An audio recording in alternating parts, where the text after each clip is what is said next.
Christopher Walker, political commentator, with us there on the line from London. Thank you very much, Mr. Walker. And also on the top 5 today, the Canadian government continues to prevent the UN Special Rapporteur on Indigenous Peoples from making an official visit to Canada.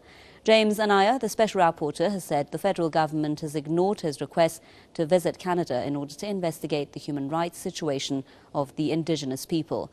Anaya has written to the federal government at least 3 times since February last year, requesting permission to visit the country.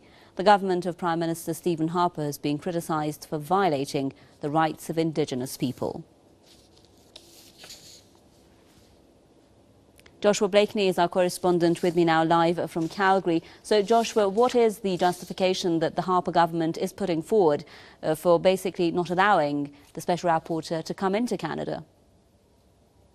Yes, Homer, we have to situate this obviously in the context of the Canadian government incessantly going around the world lecturing other governments on allowing UN inspectors into their countries, often with unfounded allegations. And yet now the Harper government is not allowing the UN Special Rapporteur on the Rights of Indigenous Peoples into their country. We don't have a justification. All that has happened is that in February of 2012, the Special Rapporteur wrote to the Government of Canada and says that protocol states that you must offer me an official invite in order for me to then accept it and come to Canada. And he asked for that official invitation and it hasn't been granted.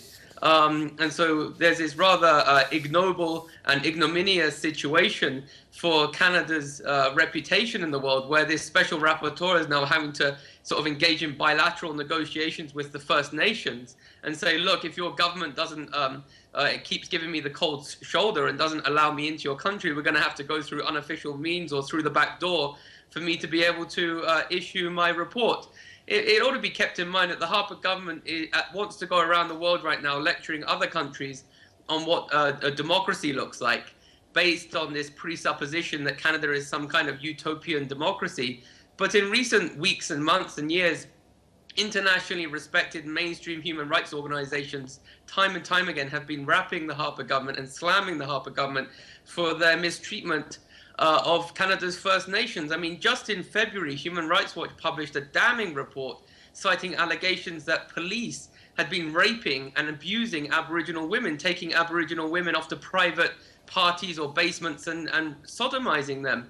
And this wouldn't be palatable if it was coming from the most despotic of third world countries, let alone a country like Canada, which is constantly lecturing everyone and his brother on what democracy ought to look like. We also should keep in mind that Canada's government's heavily influenced by the interests of the State of Israel, and in order to appear like a good Zionist, you have to hate the United Nations, because the United Nations is one of the only international venues where Israel comes in for its fair share of criticism that's commensurate with public opinion. And so I think the Canadian government is showing its true colors and showing its biases by trying to show disdain towards the UN and be inconsiderate and not lend it its ear. Thank you very much. Joshua Blakeney, our correspondent there in Calgary. And now anger is rising in Brooklyn, New York, over the recent shooting of a teenage African American. Several nights of vigils have been held to remember Kimani Gray, who was shot fatally by police last week. The vigils have occasionally turned violent following several police raids that resulted in the arrests of dozens of people. We have this report. The fatal shooting of an African-American teenager by the New York police has revived concern about the situation of minority populations in the U.S.